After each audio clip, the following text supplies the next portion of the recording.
Welcome back, lawn and garden lovers. BW here again. It's time for me to start some seeds for my vegetable and flower gardens. Let's go down to the laundry room and get started. In the past, I've used peat pots and potting soil to start my seeds, but this year I picked up some of these seed starting kits made by Jiffy. I'm hoping they'll make things a little easier for me. I have several varieties of peppers, flowers, and squash I'd like to grow this year. These kits come with 36 expanding peat pellets, a packet of SUPERthrive plant vitamins, and 6 plant markers. I've already mixed the packet of SUPERthrive into 1 gallon of water according to the directions. The directions for the peat pellets say to fill the tray with 1.5 inches of water, but I'm not sure where exactly in the tray to measure the water, and I haven't seen a fill marker.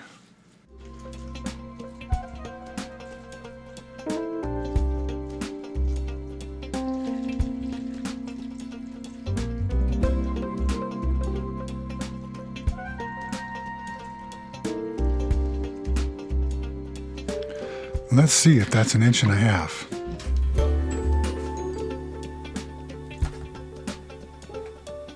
Nope, I need a little more.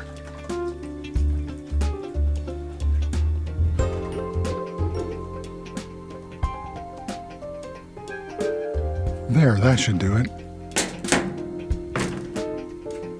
But now they're all floating up and out of the recesses in the tray designed to separate them. Maybe I can push them back in there.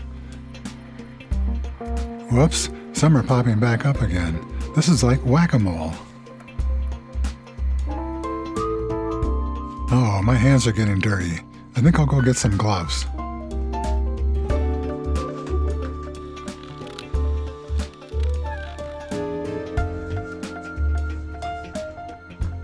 Wow, they're puffing up fast.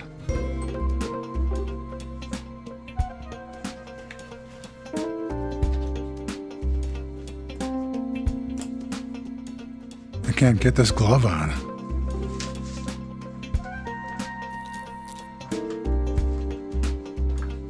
Well, they puffed up nicely in such a short amount of time.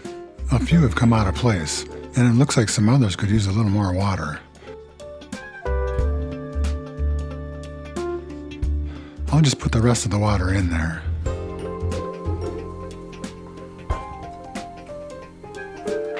The trays are designed so that water spreads evenly across the tray if it's placed on a level surface. I'm not sure if this is perfectly level. The packaging says that the netting is biodegradable, and you can plant the pellets without removing the netting.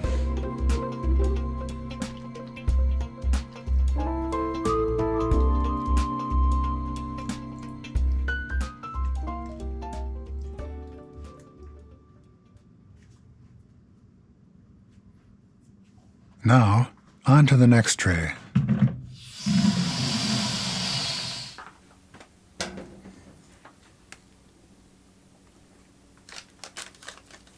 Just cut open the SUPERthrive packet, pour it into the water,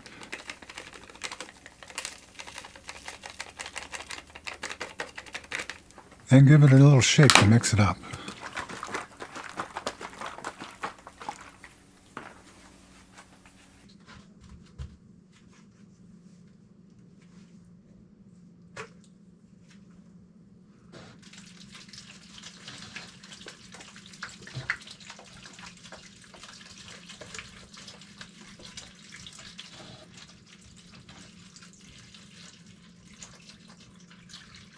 Well, this batch is really floating up, but I'm giving them all the water this time anyway.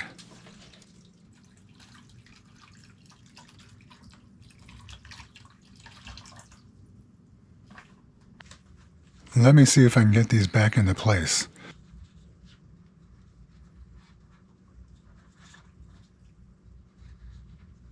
It seems like they need to puff up before I can get them to stay put.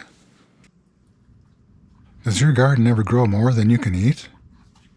Just drop off any extra you have at your nearest food shelf. It's so easy to do, and they're grateful for your garden donations. Many will even run out and unload your car when you drive up. You don't need to have a lot either. They're happy with whatever you can give, and food from the garden is so much better than canned. It looks like some could still use a little more water. After the pellets puff up, you need to open the top of the netting, fluff the peat, and add your seeds.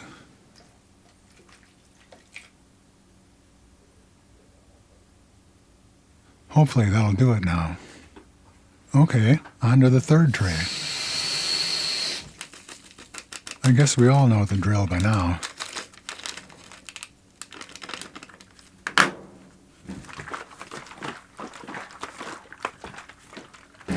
These kits are really easy to use. They saved me a lot of time and effort filling individual peat pots. The directions for the kit say to put 2 or 3 seeds into each pellet. You can thin your plants out after they germinate if you need to. The kits come with a transparent plastic dome to cover the trays with after seeding to help prevent the pellets from drying out. I don't remember how much the trays cost, but there's also a cost for peats and pots. It may have been more than the peat and pots.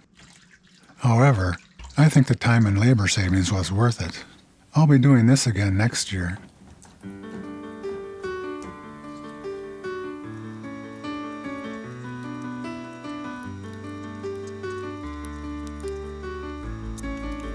Here's what they look like after germinating. The flowers and the squash all germinated pretty well. Some flowers are still germinating. The squash is doing great, and they're all ready to be planted in the garden. Unfortunately, nearly my whole tray of pepper seeds failed to germinate. I've been getting poorer and poorer germination from my pepper seeds every year, and I can't figure out why that's been happening. I had hoped they would do better this year in the peat pellets, but thankfully I have plenty of squash to fill my gardens with. Now get out there and have some fun in your garden, and remember, you can do it.